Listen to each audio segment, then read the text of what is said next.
really good story for the next dialogue platform. Over to you, Christina. I think we're still waiting for a couple people from the official speakers list, but we can also go ahead. I'll shoot them a quick message. Yeah, perfect. I would say let's kick off, and so we have the time to actually speak. Welcome everyone to today's community conversation. My name is Christina, and I'm from the Anticipation Hub, and I'm the Partnerships Manager and have the honor to facilitate community conversations. A few words about the Hub. The Hub was formed in 2020 as an interagency organization to be the one-stop shop for anticipatory action. And what do we do? The idea is really to be a vibrant platform for knowledge exchange, learning, and especially also for collaboration and connections. And here's where the community conversations come also in place. It's one of our formats which takes place once a month usually, where we have a very informal conversation with our community about certain topics. It can be we had everything from in the last years AA in multi-hazard conflict settings, or what else did we have on GSI for flood or drought detection and so on. So the community conversations are really to promote the exchange of knowledge and practical experience across different sectors and regions, of course, and to provide really the platform to explore innovative ideas, etc. And so therefore, we really hope to have an engaging conversation today. I just want to let you know that we always record our community conversations and then upload it also on YouTube so people can watch it back. And with that, I would hand over to Dorothy, who is the main lead today. Thank you. Hi, everyone. Thank you so much, Christina. And hi, everyone. Nice to see so many familiar names and some new ones.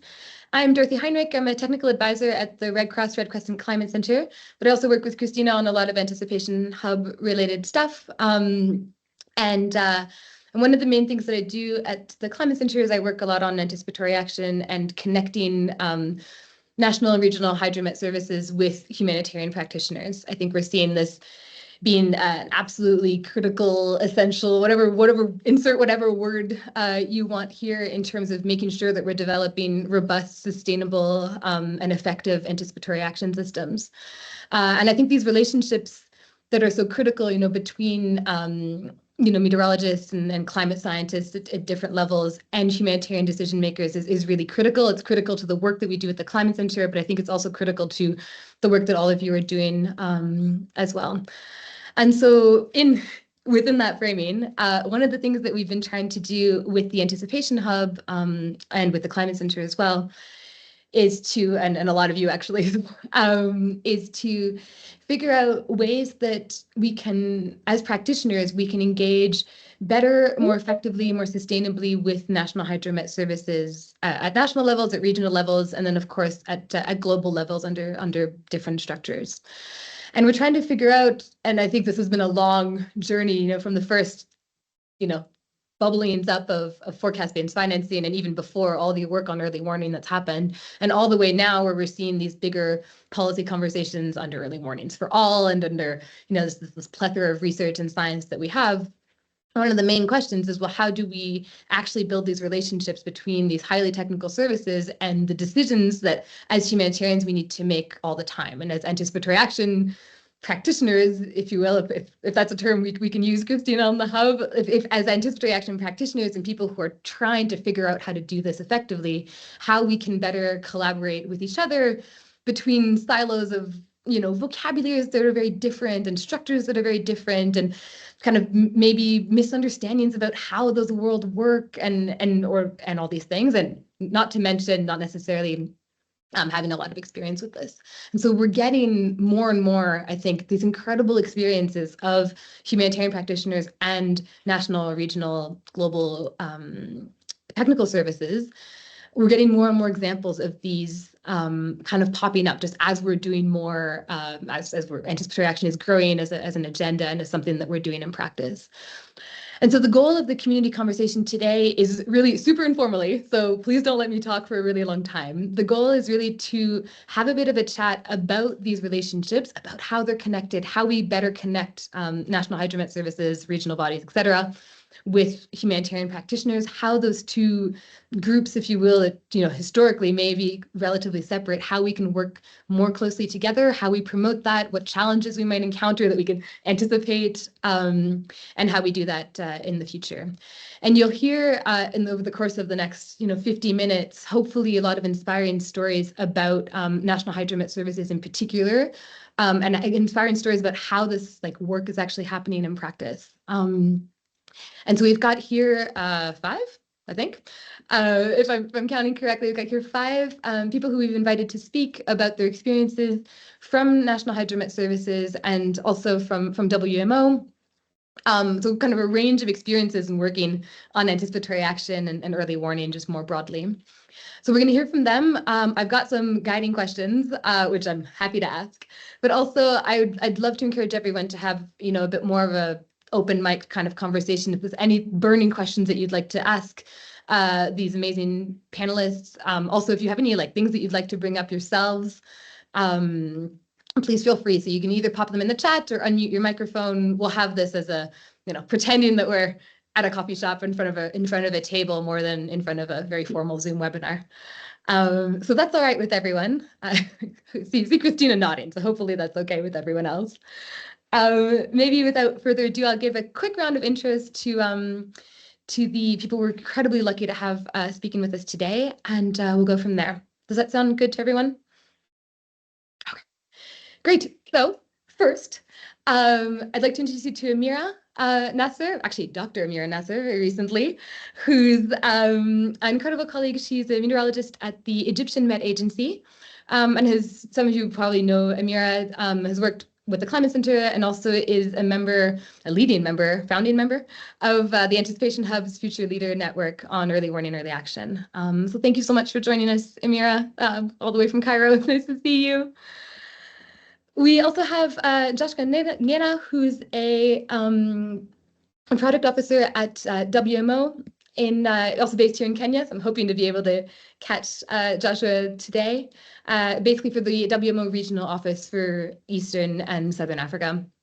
Hopefully I didn't mess up your intro, Joshua, but you guys feel free to correct me if you're. Great. And then we've got Edith Rodriguez as well, who is a researcher at the Finnish Meteorological Institute. I don't know if you're still here, Edith. I hope so. But thank you so much for joining and looking forward to hearing about the experiences as well that Finnish Met has had with both nationally and also internationally working with other Met services around the world. Thank you so much for joining us. And then we also have Ms. Shanti Kendall, who's at the Department of Hydrology and Meteorology in Nepal, senior divisional meteorologist. And I have a bit of a personal story with spending time at the DHM in Nepal when I just started working on anticipatory action as an intern, 8 years, 7 years, whatever, however old I am. I spent a couple months in Nepal and spent a lot of time at the Nepal DHM, right when these things were kind of starting off in Nepal. So I'm personally, selfishly very excited to hear about the work that they've been doing also and how much that agenda has grown in Nepal under the auspices of a lot of the work that the DHM has done. And then, last but not least, it is my pleasure to introduce you to someone who may not need an introduction, but Dr. Emmanuel Pon, who's a colleague of mine at the Climate Center, and because he's incredible, also has these 2 hats, and is also a senior weather modeler at the Burkina Met Service, the Agence Nationale de Météorologie in Burkina. And so he's here as a colleague, but also wearing this hat of actually sitting within a Met Service and can share hopefully a lot of those experiences of what it's like to see both sides, from the practitioner side and also the Met Service side. I know I always learn a lot when he talks, so hopefully you guys will too. And I think that's it, unless I missed anyone or anyone else wants to join this panel. No. I was wondering, maybe I'll start us off with a quick roundtable, a couple minutes, maybe to hear from all of you about how you've been engaging recently with anticipatory action practitioners. What is the what is currently happening within your agencies and what work have you currently been doing? No, it's a lot, but if you can give us a couple minutes, quick round fire, that would be really great. Joshua, can I hand over to WMO for a quick one on that? I'd love to hear. Yeah, thank you. Thank you, Dorothy. I hope you can hear me. Perfectly. Yeah, so thank you first for inviting me into this community conversation, I think, and also appreciate all the other national med services that are part of this panel. Basically, just before I get to your what we are doing as the WMO, as the World Meteorological Organization, is basically to acknowledge that as WMO is a specialized agency of the UN that basically promotes international cooperation in weather, climate, hydrology, and some of these related sciences. Maybe later I'll be elaborating on some of these. But I think when we talk about anticipatory action, you'll find that the critical part of anticipatory action is on the development of triggers. And I guess the discussions around anticipatory action started on climate-related hazards, drought, floods, cyclones, and so forth. And you'll find that WMO members or the national med services, or even in some cases, the regional climate centers, which are the WMO designated regional climate centers. For example, in East Africa, we have ICPAC. We also have the regional specialized meteorological centers, as well as at national level, you'll have the national med services. So you'll find that WMO has been working across supporting all these members in terms of delivering their mandate to provide weather and climate information. Now, on that basis, and to come now to your question in terms of what we've been trying to do is one of the priorities is to support most of our members or the national med services to bridge the gap in terms of observation, to increase the level of observation. And observation means better forecasting models. Observation means better robust models that you use for developing trigger systems. Observation means that you have better actions because you rely on the previous information to develop some of these anticipatory action. So across globally, as well as I'll slightly speak more or less around Eastern Africa region, because I sit at the WMO regional office for Eastern Africa as a project officer, and I've been actively supporting a number of members in the region, especially through different projects. And one of our principles has been on impact-based forecasting. And I guess for the anticipatory action is that we are actually making use of impact-based forecast to tailor those actions. And maybe later I'll be sharing some of the examples. For example, we have some of the detailed activities we've been trying to do, as well as supporting even the anticipatory action technical working groups through the MET services. So in a nutshell, not to take too much time around, because it was a quick round, just to highlight is that we've been trying to bring on board the MET services into the conversation of supporting the humanitarian partners and other agencies that are actively involved in anticipatory action, as well as through what we call, most of us may have already had, the WMO coordination mechanism, of which it tries to ensure that it provides authoritative and robust information to support humanitarian actions. So this is one of the platforms that we've been trying to push in terms of ensuring collaboration between the national med services, the disaster management authorities, as well as all the other partners in most of these countries. And just to give you some few examples, I guess, of some of the activities that lately or in a few months since I joined WMO, and I see also some colleagues here. Before I joined WMO, I used to work with the Food and Agriculture Organization as an anticipatory action meteorologist, supporting the development of triggers and system for drought and other hazards. So what we've done to do is sometimes the lack of coordination or collaboration at national level between the different partners from both the UN agencies as well as even within the national entities. So what we've been trying to do, and just an example is that while OCHA were developing their SAF framework, Central Emergency Response Fund framework for Ethiopia as well as for Madagascar. I think we played some critical role in terms of showing the value of the national Met services to contribute towards developing these protocols in terms of providing authoritative weather and climate information.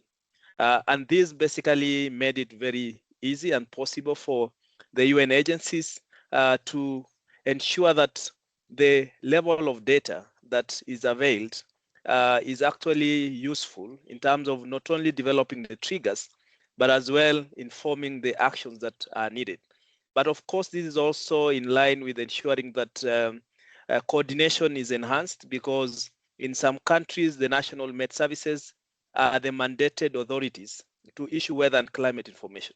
So then if they are not providing actionable information, then it goes without saying that the disaster risk management authorities will not be able to act upon the forecasts that have been received.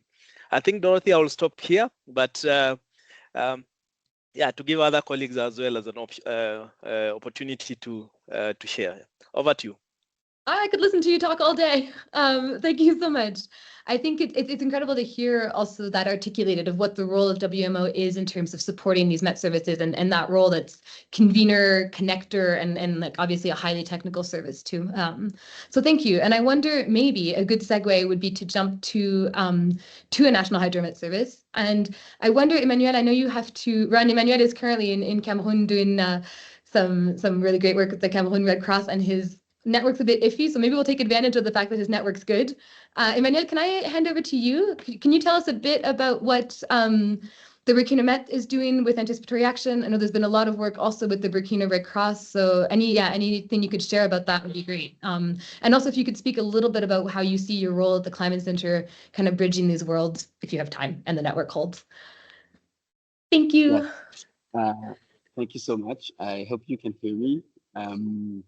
Thank you, Dorothy, for inviting me to this meeting. I think it's very important that we talk together as weather scientists and humanitarians. And I'm very fortunate to have both hats at the moment. So as Dorothy said, I'm working currently at Burkina Met office as a senior modeler. I also had a great opportunity to work at different Met services throughout the last decades. I did the same kind of work in Senegal Met Office, and I also worked at Canada Met Service. And before that, I worked for the France Met Service. So I have a pretty good idea of what are the differences between our Met services here and the rest of the world, at least the Western world. So what I've noticed is that, and it's not to be demagogue vis-a-vis the humanitarian world, but I've noticed that the humanitarian world has given a lot of sense and oh, okay. They say I'm talking too loud. Sorry, so I have to move a little bit. I would have to take off my camera. I think we can hear you if you whisper. I think we can hear you if you whisper, if that's helpful. Given more sense and meaning to the work of the Met services, at least for Burkina Faso, because it used to be. Do you hear me? Can you hear me? Okay. Yeah. So before it used to be working at the Met service meant just go produce some weather bulletins, and hopefully it will come on TV at night, and with a little bit of luck, before the beginning of the rainy season, you would have those regional forums on seasonal forecasts, and you may meet with a couple of farmers to tell them that the season is going to be lower, wetter or drier than usual. That was the common, to summarize the work of the Met service workers. But right now, I think with anticipatory action, they are very conscious, aware of the fact that people are expecting to see what they're doing. People are expecting to use what they are producing.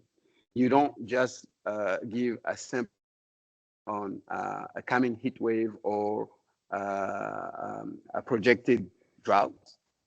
Because if you do only that, you have 1,000 calls before the end of the day to understand what's going on. So rather than doing only that, they would make sure the information goes to the different partners and not only the information, but seek for recommendations to improve the actionability of this information.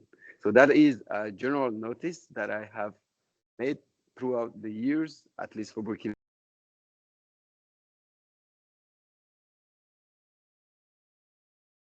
Oh no, I think we lost him.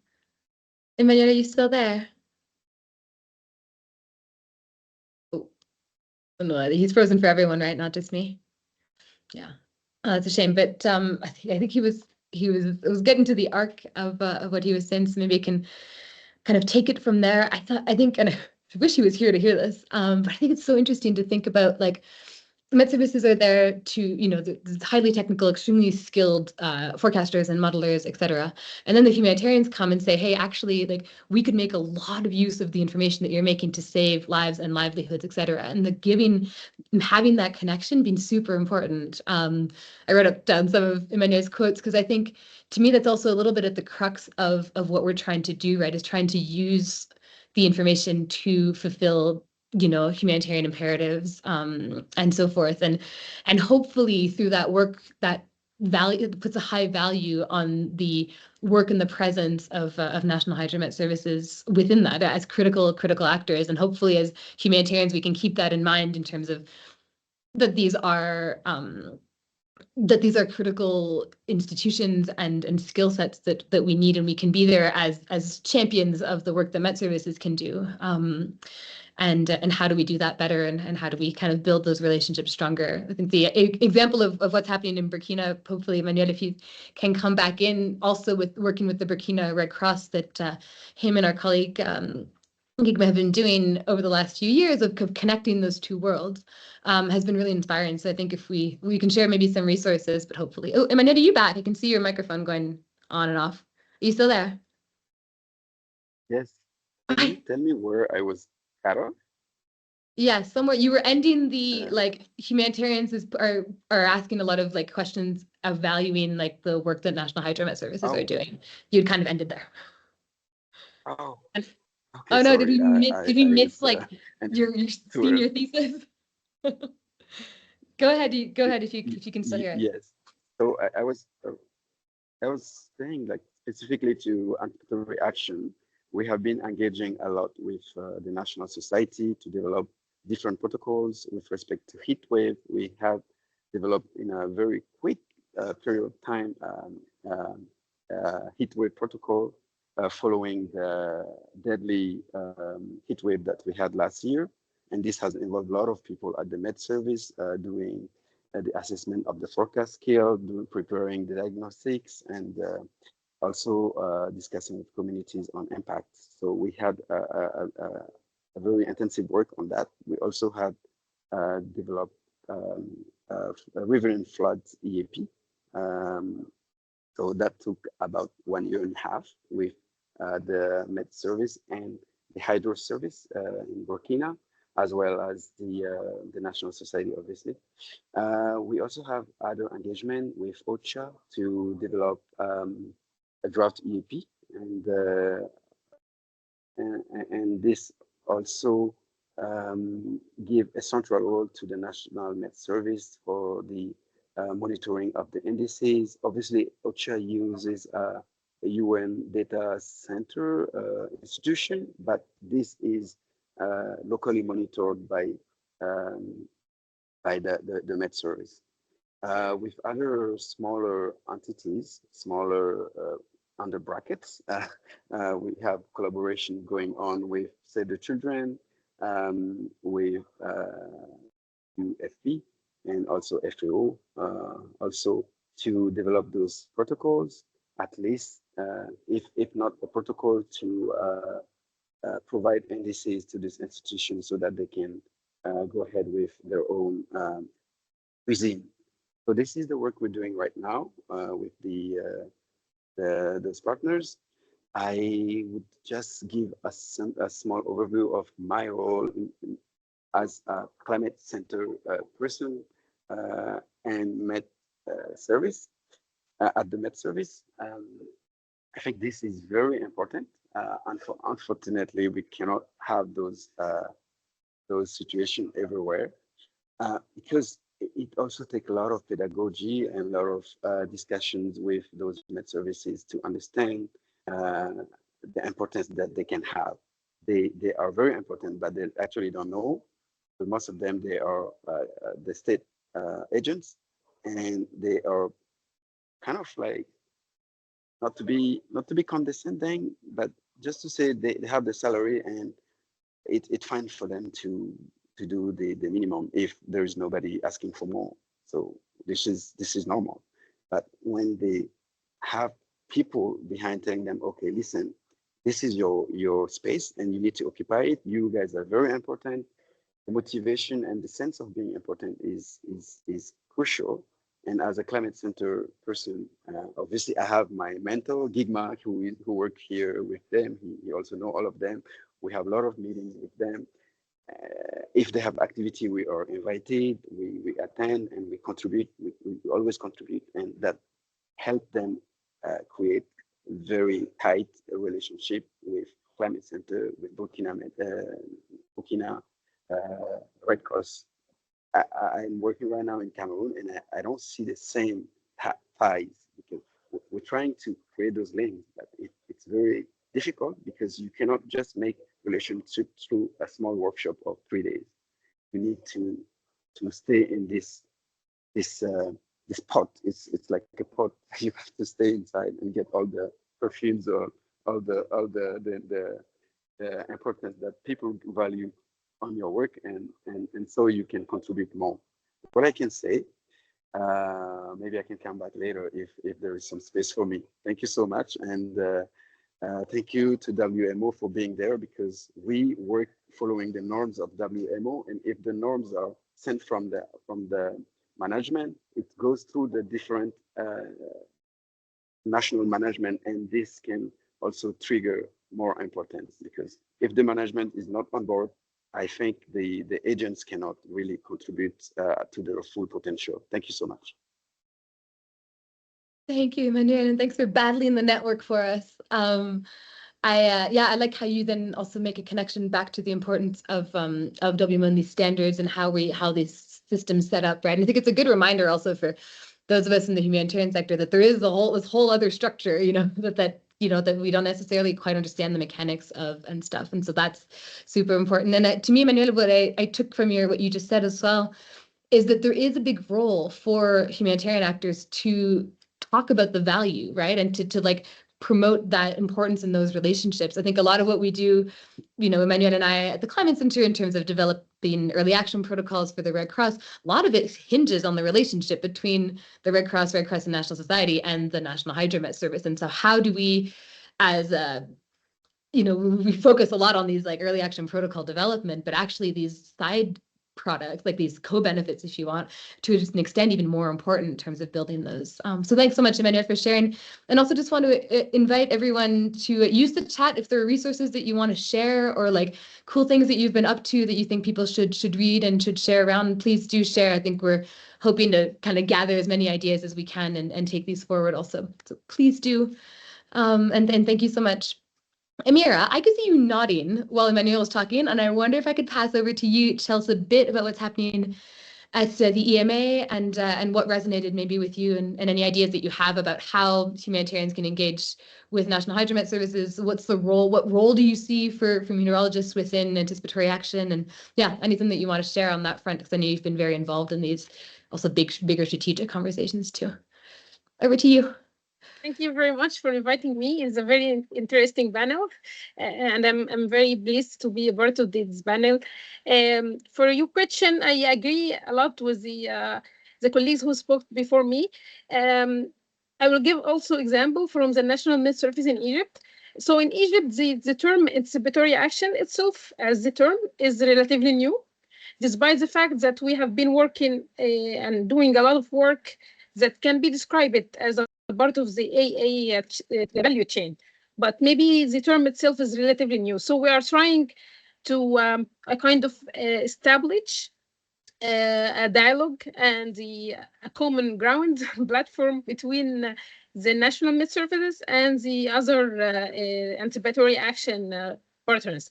So we started by engaging in actually in conversation together.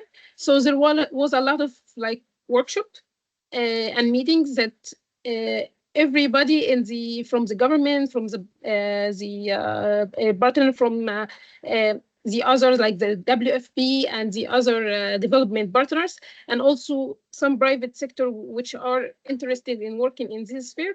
We were sitting together in long conversation, like a day-long workshop, to with a simple aim, but it is still a very important one. First, to find a common language between us, because it was found that the language maybe is different between us two. So sometimes we may say, and it can get very critical, like if, for example, from the mid-surface, we give a certain warning, for example, with a scientific language, and then the community doesn't really understand what's meant by it. So all our work is typically lost in just the misunderstanding of the language between us two. And also the rest of the anticipatory action partners may have also some language that we don't really get. So the first aim was to find this common language. And the second one, which is not of least importance, is to understand each other needs and capabilities. Because sometimes there is a lot of needs from the other stakeholder, from the AA, like the practitioners, that we don't even know about because of the loss of the conversation.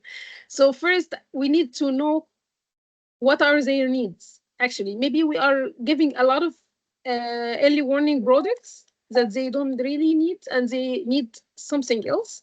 So we need to understand well what they need, and also they need to understand from us what are their actual capabilities, because sometimes they think that the forecaster can forecast like 100% or something like this, or the otherwise. Some people doesn't get what is meant by forecasting.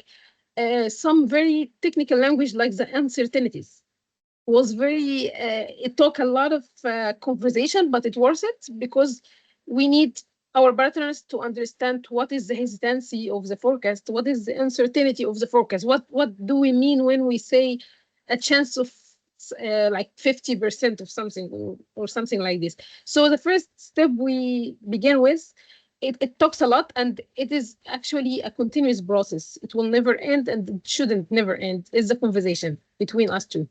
The second part was making some capacity building programs and workshop. This actually was also made with the help of other development partners like the WMO, the WFP, the UNDRR. A lot of these organizations helped us also hosting inside of Egypt national workshop that is aimed at capacity building. So some of them were rather technical, some of them were on governance, the governance of the AA, for example. So it's also a continuous process, and I believe that we are in the initial steps of them, but at least we see something happening. So that is also a great step. The third part is some projects to implement the anticipatory action on the ground. So I was glad to recently hear the word anticipatory action inside the government, inside these workshops, because we used to call it other names like the early warning, early action. They can all indicate to the same meaning, but the anticipatory action is like the more big umbrella that also has the financing mainstreaming inside of it, which is very important, and it may be lost in the other terms. So recently we have many projects. I will, for the sake of time, I will just state, for example, two of them. We are having a project with the World Food Program. This one is aimed at enhancing the early warning system and the anticipatory action in the field of the agri-food sector.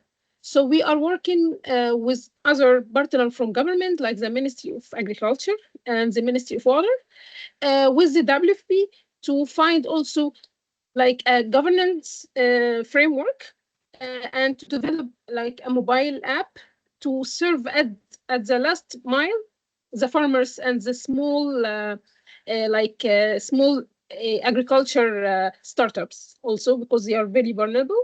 So this project, we started with the same sequence. We started with sitting together and talking for hours, and it was very interesting. And actually, for myself, I was benefited a lot from this conversation.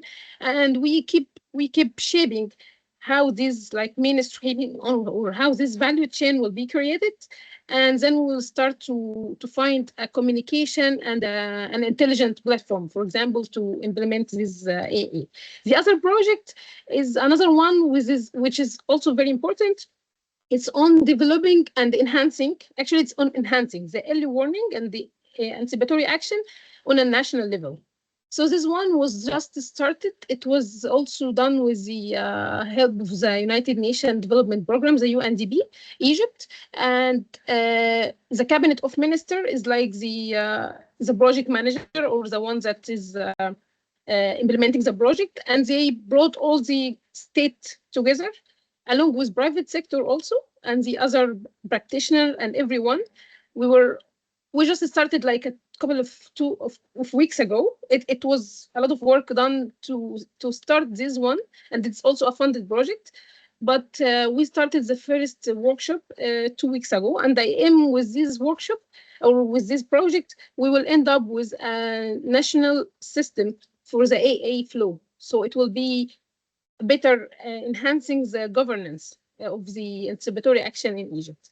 Last one, and I will also provide you with the link with this. The Egyptian Mid-Surface will host an international training. It's a part of the Wiser MENA project, the Seascape, with the partnership with the WMO and the Arab COF, which is the Arab Climate Outlook Forum, to enhance the seasonal forecasts for the agriculture and water sectors. So the seasonal forecasts have a lot of uncertainty issues and a lot of language issues also with the stakeholder. So this workshop, actually, it will be hosted in the Egyptian Mid-Surface in the end of it will be probably in October. It's a tentative date, but it will probably be the October next October, and it will include all the mid-services from the MENA region to actually to train them on how to tailor their seasonal forecast to tailor the needs for the agriculture and the water sector as a part of the anticipatory action. And I will provide you with this link. Thank you. I think I will stop here to allow more time for my colleagues. Please do, Amir. Yeah, sure. That sounds absolutely fascinating. And I think all these examples are so good, right? Because we're in a group of people, coming from totally different backgrounds and perspectives and stuff. And finally, I think it's so valuable to have the space, like to actually be able to share these things. So I think often people who work on this stuff will know, and there's not necessarily loads of platforms to actually talk about them. So yeah, thank you. And I just wanted to reflect back on what you were saying about the challenge of having a common vocabulary and also this conversation between needs and capacities, because I think those 2 points, they're both challenges, but they're also opportunities, right?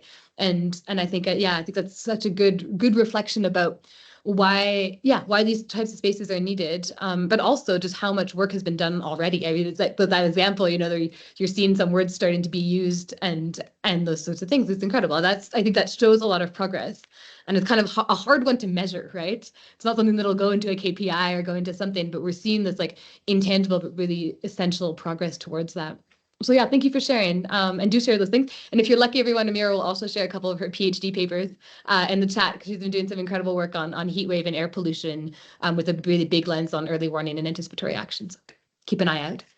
I wonder if we can go from Egypt and we can fly quite far to the beautiful Kathmandu. And I wonder, Shanti, if you could tell us a little bit about what DHM has been doing in terms of anticipatory action, what your experience has been, maybe any reflections on opportunities and challenges you've seen, and what role you see for the work that you're doing within this wider conversation on anticipatory action.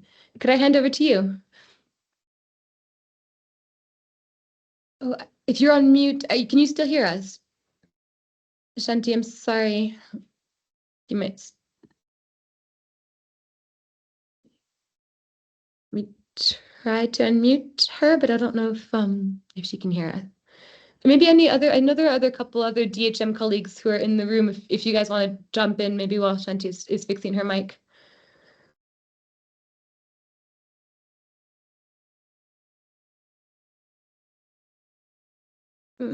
Maybe not.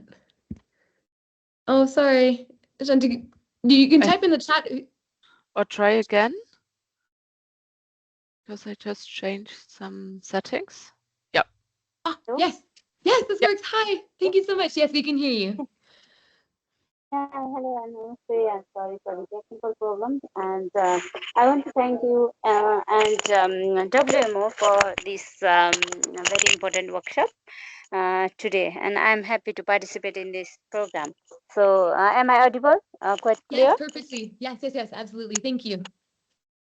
Okay, so when to talk about the Department of Hydrology and Meteorology and what we are doing, so Department of Hydrology and Meteorology, yes, we are issuing the forecast and warnings. Especially, we have a combined hydrology and meteorology section in the same department. So we are mainly focused to issue the hydrological as well as the meteorological forecast. The meteorological forecast include the different weather bulletins. So we issue the special weather forecast warnings, and the lead time of the forecast is especially 3 days, and we just issue the outlook for the week, and we issue the seasonal outlooks for now. And when we talk about the coordination in between the anticipatory action agencies and the DHM Nepal, let's say I would like to say before 5 years, let's say there was very few coordination between those anticipatory action agencies and DHM Nepal. But nowadays, the engagement between the different humanitarian agencies and the anticipatory action agencies are increasing.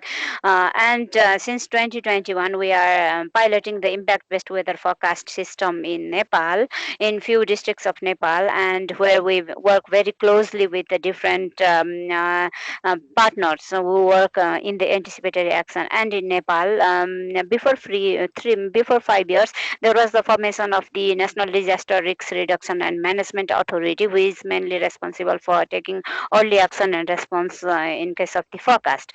So we are now closely working together with different agencies, and they have supported us to increase our forecast accuracy. They have supported us to build some anticipatory action protocols and plans. They have supported different municipal governments to make different frameworks and plans as well. So yes, the department, as it has the main role to issue the forecast and warnings, but it needs to be linked with the anticipatory action documents and the plans. So now we are working closely, but I think we need to collaborate more, and we need to strengthen the relationship.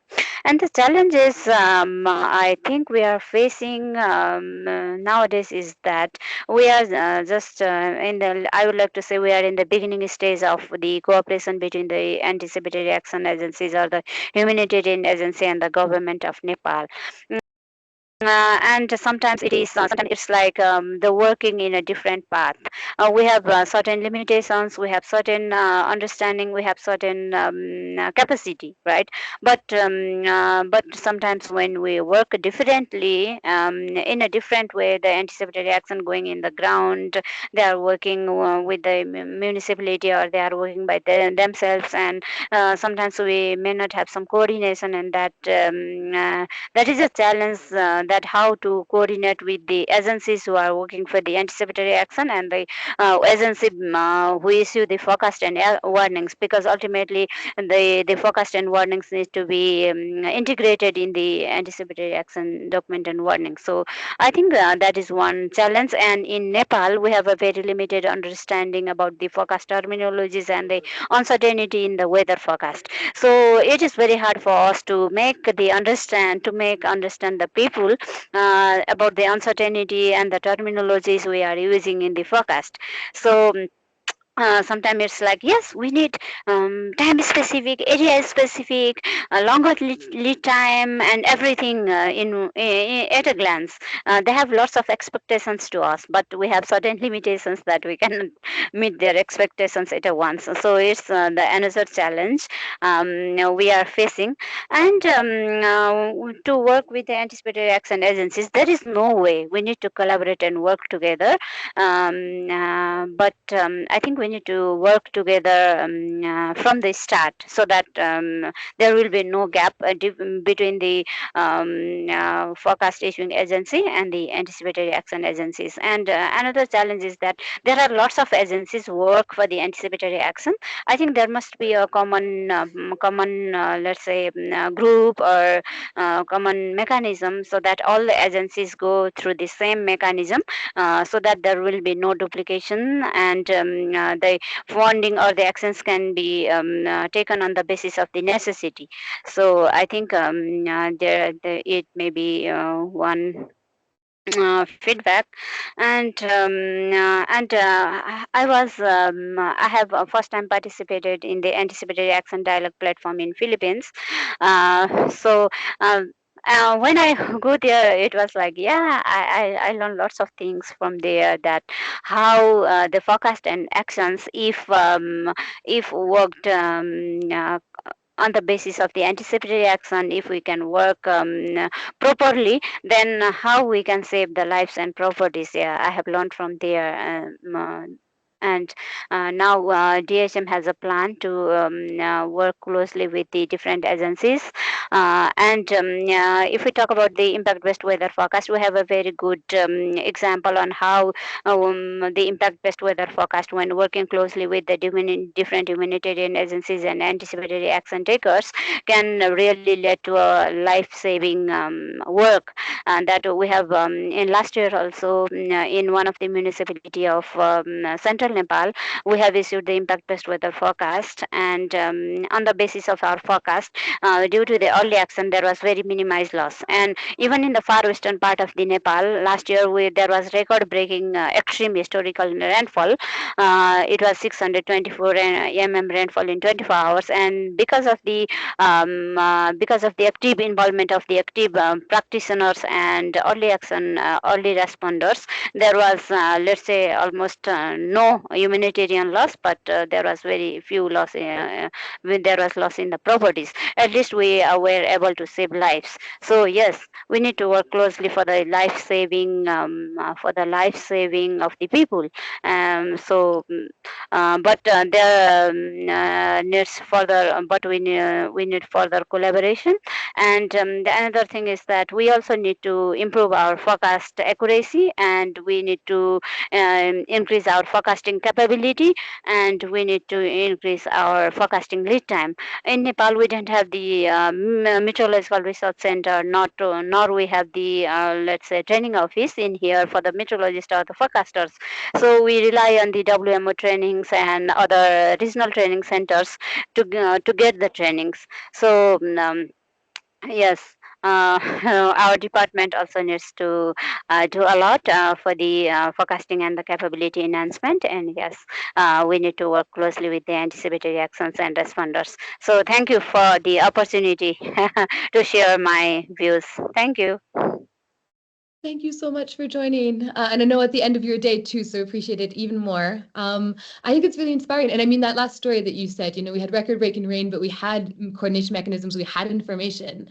I'd love to, yeah, if you have anything to read on that, I think it's just such a good example. And the more that we have these sorts of examples, I think the more that we're making the case that these things are important.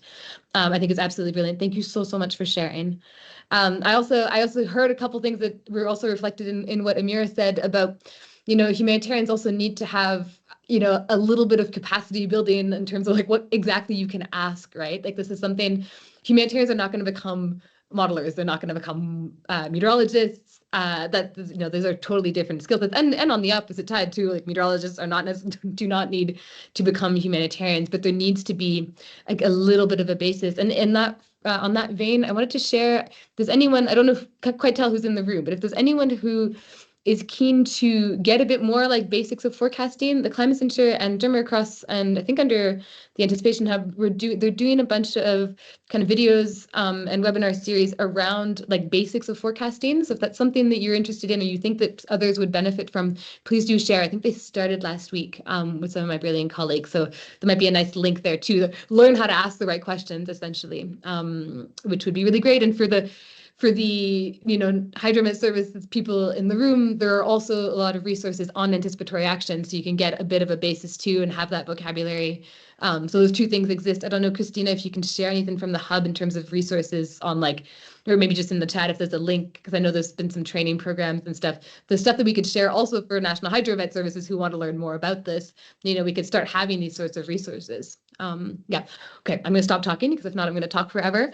I wonder, Edith, if we could jump to you as last but not least, because I know that you've been doing, and the Finnish Met Agency has been doing a lot of work on anticipatory action, in particular supporting like kind of peer-to-peer support of other national hydromet services on a lot of anticipatory action related stuff, early warning and beyond. And I wonder, I would love to hear your experience too in working on this, if you have any reflections on opportunities that you see for kind of those strengthening of those relationships, or anything else that you'd love to share. Would be really great to hear.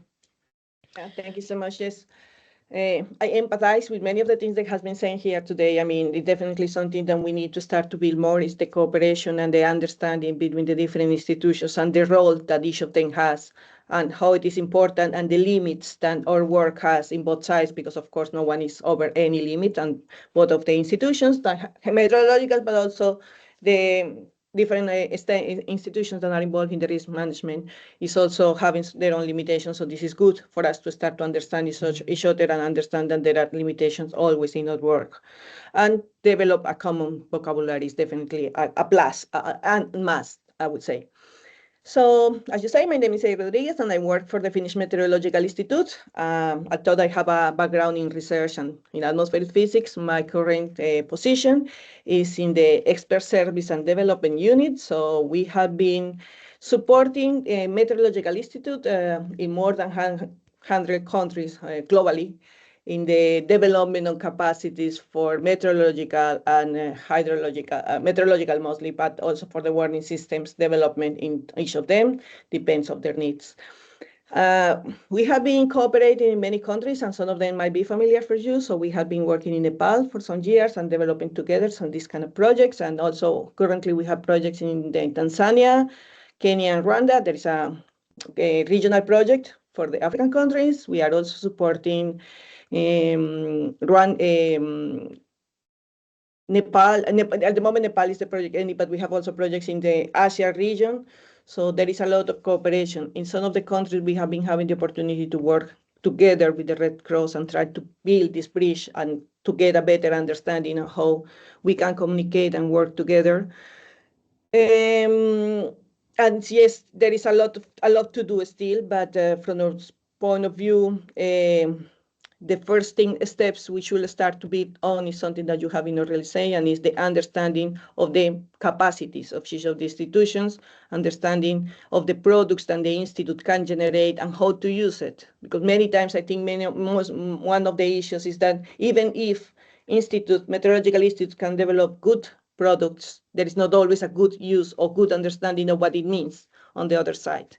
So from there is something that we have been trying to work out now. It's every time more going to what is impact-based forecast, but it's also not good understanding of what it means in practice. So that is something that we have to also learn to speak and to develop, and also understanding the limitation, and also understanding that there is a need for historical data, for some setting up before we can really talk about good results when talking about impact-based forecast. So this is a common work and something that we can build together, because you have the experience of the hazard level, and we can have also then the other side, which means having historical data and information about meteorological conditions that can make us to develop better, in a better way, this kind of capacities. So that's something that, at least in the project, we have been developing, trying to work on, but we mostly focus in the activities within the Meteorological Institute. And in some of the countries, for example, Nepal, we have been working also on are working at the moment in Indonesia, and also In Tanzania, we have been also trying to build this bridge and make and help these interactions and communication between meteorological institutes and Red Cross and other organizations which are involved in the more in the impact of the hazard and how to develop that. So that for us is one of the activities in the different projects, and it's something that we like to support and we would like to support. So for that, we use different financial tools, which is another point which is important when we talk about this kind of support. It's also considered that there is always a need for this financial involvement, and that's why governments are also important and make the government to understand what it means and how it means for us to cooperate, and the level of cooperation we need to have to be able to develop these tools is important. So there is not only enrollment of us, but there is also need of financial and understanding at that level of what we do and why it is important. Then there is not always the best solution to go to the hazard area and put some money there after the hazard happened, because they have another cost. So this good understanding is something also that we are promoting within the different projects, with the different institutions and different stakeholders, because definitely it's something that it needs to be understood. That's also part of the activities, and it's something that needs to be cooperating. Communication, as always, we say this is always important, and we need to be able to develop this different level of communication and different level of understanding of what we are doing, because that's the key for everything what we do. To which level what I say today is valid tomorrow as a meteorologist, as a meteorological institute, and to which level I need to start to take actions, whether I say, if it is, as you mentioned before, 50% to 70%, and then we have also other products like seasonal and subseasonal forecasts and historical data that can also have us or give us the possibility to have some readiness before the hazards can happen, because there is some information that can give us some level of readiness that then can go further on depending on the needs. So that's something for us, and it's something that we, as let's say a bigger sister organization with a little bit more experience based on the capacities of everyone, we can offer, and we usually offer when talking about this kind of projects. So for us, it's very good, and we are always willing to support any cooperation and any project wherever you are there. With our experience and with the expertise we have been winning during the past years, and also with the different cooperation we have in the global level. So that will be for me and what I can offer as a general overview. Thank you so much, Edith. That was so rich. I was taking like frantic notes. Communication and collaboration seem to be a good 2 C's for this community conversation, Christina. And I think to kind of loop back on that, this question of peer-to-peer engagement and relationships between national hydromet services and regional bodies and WMO, this like question of how do we get national hydromets to talk to each other about and share experiences and stuff. It's something that I'm particularly keen on doing. I'm going to put my email in the chat also if anyone wants to keep going on this. But hopefully also within the Anticipation Hub, we're going to be able to have spaces for these sorts of things and kind of take this forward, dialogue platforms, but even just beyond. So I'd hope, I'm just seeing the time and don't want to respect everyone's time and know that probably people need to run. But if you do want to stay, I'm happy to stay for an extra 15 minutes and keep chatting. Would love to hear more. I know, Dalal, you're here and from the Met Agency in Sudan as well. If you'd love to share your experiences too, I can stay if anyone else wants to stay. But I will formally bring this to an end and very much thank you. Hugely grateful